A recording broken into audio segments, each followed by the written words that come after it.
Miren, hermano, que si usted mira la palabra de Dios, si usted observa el contexto bíblico y remontándonos al libro de Génesis, en el capítulo 16, las personas descendientes de Ismael fueron personas fieras, fueron personas feroces, personas que se multiplicaron sobre la faz de la tierra. Luego así también la tribu de Esaú, o sea, Esaú y toda su descendencia fueron una descendencia que fue muy numerosa sobre la faz de la tierra, sobre todo en aquellas regiones del oriente. Y quiero decirles que en el capítulo 16, hablando de Ismael, dice que todos contra él y ellos contra todos, o sea, todos contra uno y uno contra todos, y que serían gente fieras, o sea que para enfrentarse al enemigo que tenía delante de los ojos Israel no era cosa fácil, no era tarea fácil, pero sin embargo para Dios, como no hay nada imposible, sería un poco dificultoso para ellos hacerle frente a sus enemigos,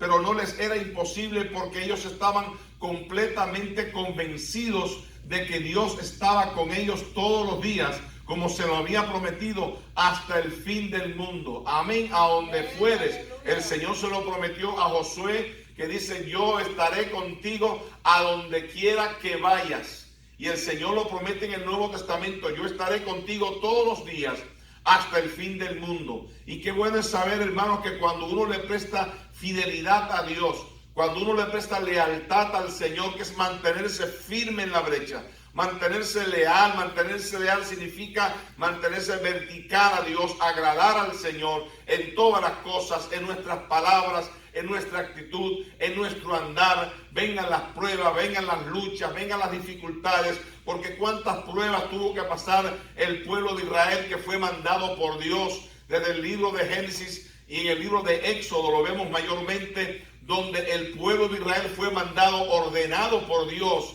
a través de Moisés, haciendo unos milagros extraordinarios, porque realmente los milagros que Dios hizo allí en Egipto fueron milagros extraordinarios. Cómo convirtió el río en sangre, cómo vino la plaga de piojo, cómo vino la plaga de ranas, cómo vieron diversas plagas, y aún la última, que fue la peor de todas, la muerte de los primogénitos, desde los animales hasta los seres humanos, dentro del pueblo de Israel, pero no dentro del pueblo de Dios. Porque había algo que había marcado una pauta, o iba a marcar una señal poderosa entre el pueblo gentil, entre el pueblo de Egipto y entre el pueblo del Señor, y era la preciosa sangre que él había dicho que se fuera puesta en el dintel de las puertas de cada casa, y era la señal para que la muerte, el ángel de la muerte iba a pasar por aquel lugar, y para que esto no sucediera, para que no muriera ninguno de los que fueran parte del pueblo de Israel, la marca era, o la señal era, la sangre. Y esta sangre estaba hablando del Cordero inmolado. Esta sangre estaba hablando de Jesucristo de Nazaret, quien a la postre o en el futuro habría de ser inmolado por la causa de todo ser humano. Porque la sangre de Jesucristo, solamente la sangre de Cristo, su Hijo, nos limpia de todo pecado. Damos gracias al Señor por esa sangre que hasta la fecha de hoy sigue fluyendo. Alguien dijo en cierta ocasión, y claro, esto lo dijo de forma ilustrativa, pero es una realidad, que la sangre de Cristo no cayó en tierra, no cayó en balde. La sangre de Cristo habrá caído literalmente en tierra, porque no le pusieron un cubo debajo, no le pusieron un balde debajo, no le pusieron un recipiente donde contener la sangre que el Señor estaba derramando. Pero quiero decirles algo, que simbólicamente esta sangre de Cristo no cayó a tierra en balde, sino que el Espíritu Santo hizo posible que esta sangre en el nuevo pacto, en el pacto de la sangre, pero también en la dispensación de la gracia, esta sangre gloriosa y maravillosa siga fluyendo para favorecer a cada ser humano que viene y se entrega con todo su corazón, abre su corazón para que todos sus pecados sean borrados, porque no hay pecado que no pueda ser limpio cuando hay sinceridad profunda en nuestros corazones. Alabado sea el nombre del Señor. Quiero decirles que el pueblo de Israel, apenas saliendo, hermanos, comenzaron a murmurar porque se le presentó un gran problema. El Señor los sacó allí para que sacrificaran a Dios. Y el Señor nos ha sacado del mundo para que sacrifiquemos nuestra carne al Señor. Ellos llevaban carne y la carne que llevaban eran para sacrificarla. Ellos llevaban muchas hojas, ¿cómo es que se llama? Animales. No, llevaban también muchas prendas, muchos anillos. Tiene alhajas, esa es la palabra que estaba buscando, alhajas. Tenía muchas alhajas, muchos anillos, muchos brazaletes, amén, muchas manillas en las manos. Por eso es que nosotros no usamos nada de eso, porque cuando ellos sacaron todas esas cosas que usaba el pueblo mundano, el pueblo de Egipto, la llevaron al desierto. ¿Usted sabe para qué? Para que las ofrecieran allí en sacrificio a Dios, para que fueran quemadas también. Y quiero decirles que lamentablemente llevaron todas estas prendas y lo que hizo el pueblo fue hacer Aarón, que era el sacerdote principal, hizo un becerro de oro, lo construyó él mismo, amén, y dice la palabra que este fue el Dios. Hicieron este becerro de oro como el Dios para que ellos le adoraran allí en el desierto, pero realmente nuestro Dios no es un Dios de oro, ni de metal, ni de plata, ni de ningún tipo de material de esta tierra. Nuestro Dios es espíritu, y todos los que le adoran es necesario que le adoren en espíritu y en verdad. Alabado sea el nombre del Señor. Pero este pueblo de Israel necesitaba obedecer, escuchar bien atentamente la voz de Dios, porque había que ser valiente, hermanos. Y este es un camino de valientes. Porque a veces atravesamos por pruebas difíciles. A veces atravesamos por momentos y encontronazos con las tinieblas, que a veces pensamos que vamos a sucumbir, que vamos a ceder, que vamos a flaquear en la fe. Pero no hay necesidad de flaquear cuando sabemos que Dios está de nuestra parte. Lo que Dios quiere también es que nuestra vida se conserve en santidad. Porque siempre y cuando usted y yo nos conservemos en santidad, no importa que el enemigo se levante como río o de la forma en que quiera levantarse en contra de nuestras vidas, para romper de una vez y por toda la comunión que existe entre el cielo y nosotros, entre Dios y los hijos de Él en esta tierra. No podrá de ninguna manera, amén, acometer o de ninguna manera podrá el enemigo tratar de buscar que en nosotros haya una derrota rotunda. Amén, no podrán lograr su acometido en contra de nuestras vidas, porque Él ha prometido estar con nosotros hasta el día de mañana. Él ha prometido estar con nosotros hasta el próximo siglo. Él ha prometido estar con nosotros todos los días. Todos los días, cada vez que usted se levanta por la mañana, dice la palabra, nuevas son cada mañana sus misericordias. Amén. El Señor, hermano, está por nosotros, y fue con el pueblo de Israel. Y miren que fue con el pueblo de Israel de una forma muy acentuada, de una forma muy expresiva, de una forma muy denotable por todos los enemigos de Israel. Todos los enemigos vecinos de Israel se enteraban de las cosas que sucedían. Cómo Dios iba con el pueblo de Israel, y cuando ya murieron los primogénitos y el pueblo de Israel salió y se encontraron en el mar, frente al mar rojo, que hoy se le llama el mar muerto. Se encontraba allí frente al mar rojo, y cuando se pusieron frente al mar rojo, empezaron a murmurar y dijeron: ¿y por qué nos sacaste? Mejor hubiésemos muerto, decía el pueblo, mejor hubiésemos muerto allí en Egipto, que sacarnos ahora para morir en las manos de Faraón y el ejército que viene persiguiéndonos, porque ellos estaban mirando al ejército que venía persiguiéndolos. Gloria al nombre del Señor. Y estaban atemorizados. Pero sin embargo, hubo un silencio que aquí no aparece demostrado en la palabra del Señor, pero que sí hubo realmente un poco de preocupación en el corazón de Moisés, porque no era para menos. A veces vienen dudas, a veces vienen momentos cuando vacilamos, cuando pensamos: Señor, ¿y hasta cuándo? ¿Por qué, Señor? Señor, ya sálvame, sácame de este apuro, de esta dificultad. Porque a quien no le ha pasado eso, levante la mano el primero. Yo creo que a todo el mundo le pasa. Si usted es cristiano, usted va a tener que pasar por pruebas y dificultades. Como yo le decía ayer a alguien predicándolo, yo le decía: es necesario que a través de muchas pruebas y tribulaciones, entremos al reino de los cielos. Un cristiano que no pasa por tribulaciones, un cristiano que no sufre tentaciones, un cristiano que no pasa por las penurias más horribles de la vida, si es necesario pasarlas o atravesarlas, no tendrá entonces acceso libre o acceso a la presencia de nuestro Señor Jesucristo. No tendrá parte con Él en el reino. Por eso es que dice que el que lo deja de padre, madre, hijo, esposo, esposa, pertenencias, casa, lo que sea que haya que dejar en esta tierra por la causa del Señor, no es digno de Él. Y este pueblo lo había dejado todo supuestamente entre comillas, pero todavía en el corazón le quedaba una espinita sembrada. Y no hay cosa más horrible, hermano, que un cristiano se desprenda del mundo supuestamente dejando todo atrás,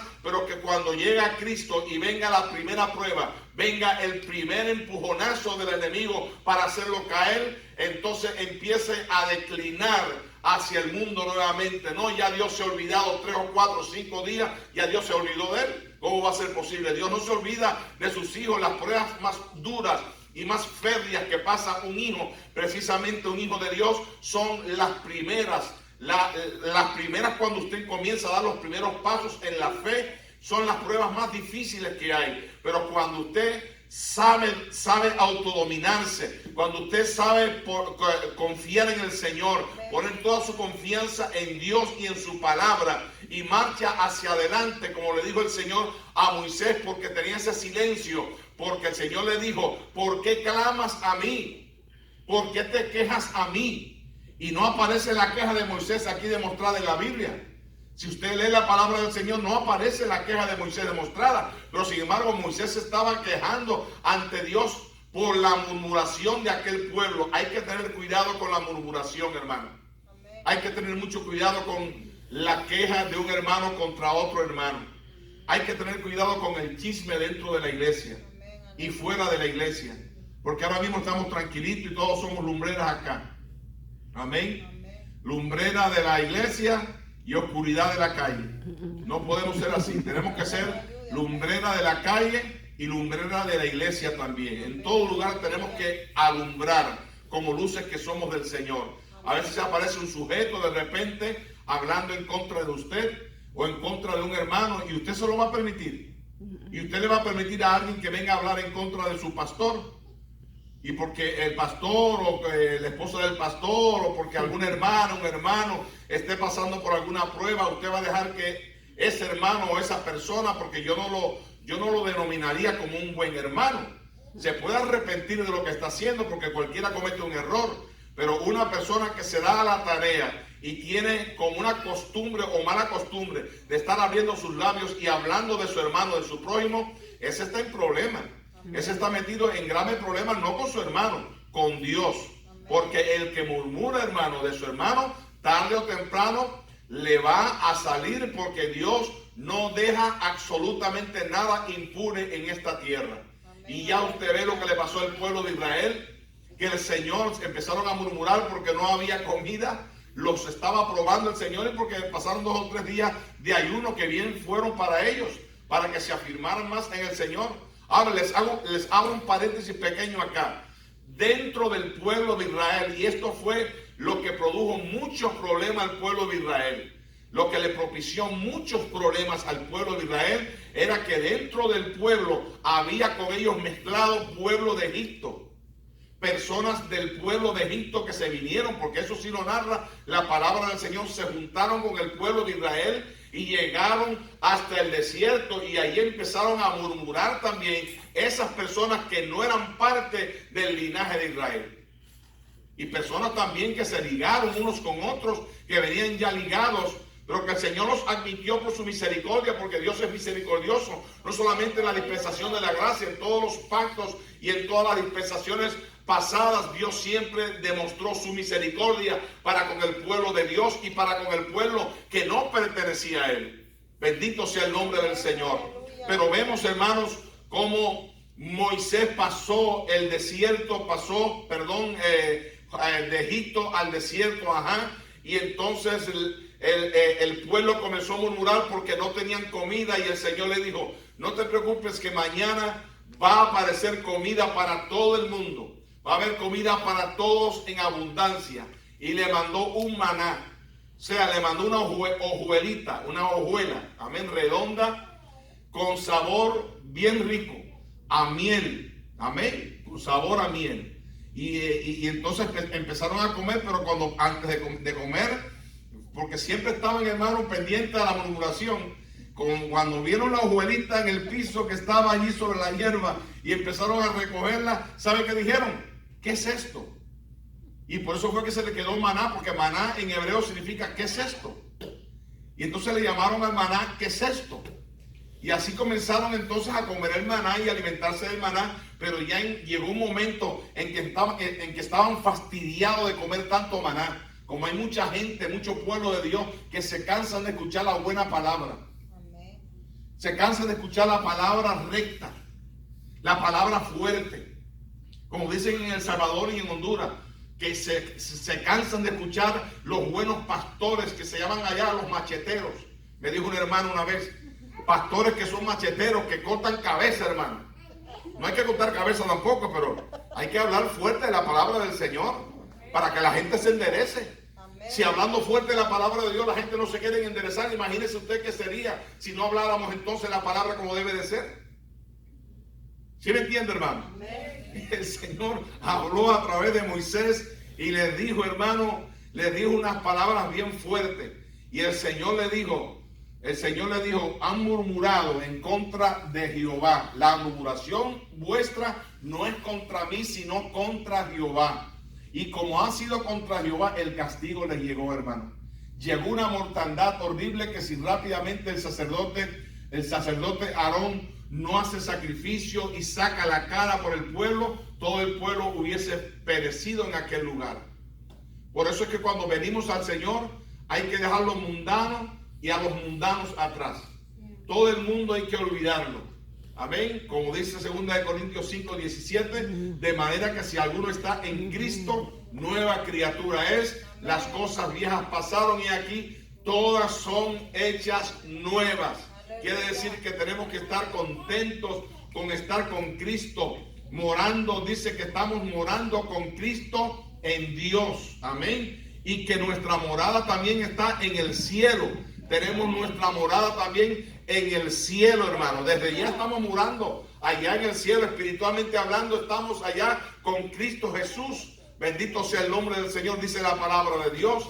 Entonces vemos que se cansaron, se fastidiaron del maná y querían carne. Porque hay muchos que vienen a la iglesia, pero lo que quieren es carne. No quieren escuchar la buena palabra, no quieren el maná. Lo que quieren es carne. Lo que quieren es estar en la chuleta. Quieren estar con un pie en el mundo y un pie en la iglesia. Y no se puede estar con un pie en el mundo y con un pie con la carne y un pie en la iglesia.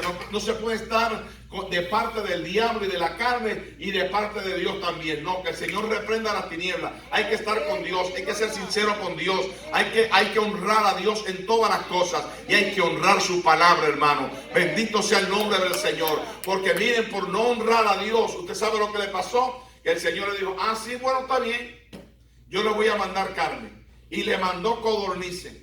Y hermano, y se saciaron de las codornices. Y todavía dice que estaban comiendo codornices. Y estaban, hermano, hartados de codornices cuando cayó el juicio de Dios. Y murieron miles de personas. Por eso es que hay que tener cuidado, hermanos, porque el Dios a quien estamos sirviendo es el mismo Dios. Amén. Hebreos 13:8 lo dice. Es el mismo ayer, hoy y por todos los siglos. Y que si hoy en día tiene un poco más de misericordia que en los tiempos pasados, porque está revelada a través de Jesucristo en el nuevo pacto, de la dispensación de la gracia. Amén, pero no quiere decir que el Señor no castigue, porque el Señor dice bien claro también en el libro de Hebreos capítulo 13, dice la palabra del Señor, que el Señor es fuego consumidor, es amor, pero también es fuego que consume. ¿Y por qué quiere consumir la escoria, lo sobrante que hay en nosotros para que nos salvemos? Amén. El Señor quiere que nos salvemos. Hermano, aleluya. Para terminar, quiero decirles que en este mundo lleno de maldad, lleno de tantas cosas que nosotros no quisiéramos ver nunca delante de nuestros ojos, hay que ser valiente. Y hay que ser valiente para cumplir esta palabra. Amén. Note lo que le dijo el Señor aquí en este versículo. Mírenlo conmigo. nunca, el verso 8, nunca se apartará de tu boca este libro de la ley, sino que de día y de noche meditarás en él para que guardes y hagas conforme a todo lo que en él está escrito.